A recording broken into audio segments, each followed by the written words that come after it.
Hi, good afternoon everybody. So I've been asked in just a few minutes to share a good example of some smart infrastructure.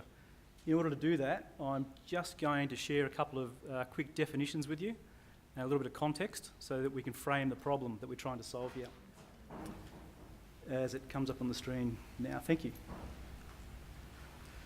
So some quick definitions: transport, logistics and infrastructure.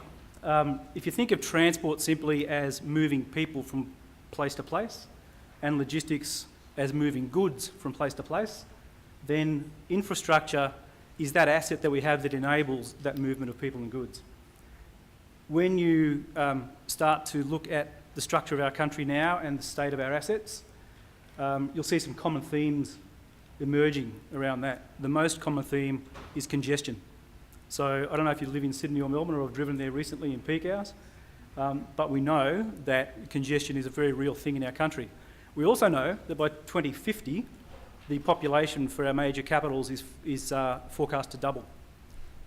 We further know that there's not a hope in Hades of being able to scale our current infrastructure to meet that demand. So we need to do some smarter things around how we use our transport. We need to use some smarter things around how we move goods around the country and in and out of the country.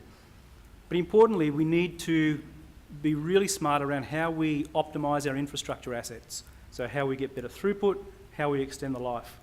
And bridges is one of the things that I wanted to talk about today on that. So typically around an asset, you've got kind of four approaches, if I take that back, four approaches to maintenance in the operations phase. So starting at the bottom there, reactive. If something breaks, you go out and fix it. You can have schedule-based, so you're rotating around, and in fact people have a rotating schedule to fix the Harbour Bridge, for example, and to inspect it for faults and potential damage. Condition-based, so we have an inspection and we can see that maybe there's some rust on a part and we know that we've got to go and take some action based on the condition of that particular asset. But ideally, getting to predictive. If the asset could tell you that it's going to need some maintenance before it needs it to prevent an event from occurring, that's kind of utopia for us. Interestingly, the economic benefit is around tenfold.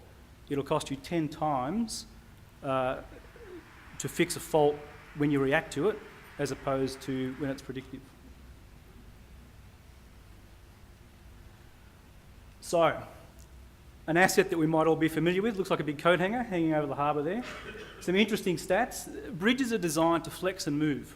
That's part of the part of the construction. So we know that the Harbour Bridge rises and falls 18 centimetres just due to heat. We know that it's an expansion of 42 centimetres allowed there. There's 6 million rivets. There are thousands of joints that are not fixed joints. And there's 160,000 vehicles every day that traverse the bridge, applying forces to the bridge and movement to those joints. And so what happens is, if the two joints move in harmony and in unison, that's okay, that's a good thing. But if they start to get out of whack, if they start to move in different order, then you know that potentially you're going to have a problem down the track. And so the challenge is, how do you pick that up? Because we're talking about micro movements here. So what we've done for the bridge is to try and extend the life and to try and reduce the cost of maintenance. We've designed and deployed a number of sensors. And when I say a number, there's about 2,400 joints all up that we're going to be monitoring. We've got 1,500 deployed. And now, instead of the asset manager having to just deploy his maintenance staff on a rotating basis, he gets a dashboard. And that dashboard gives him a green, amber or red condition for all of the joints under monitoring, and he can then go physically inspect, do a deployment, do any repairs that we need to do.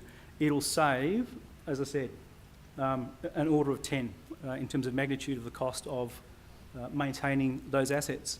That's just one asset. If you then roll that out around the rest of the country, you start to see that we can extend the life of our infrastructure assets.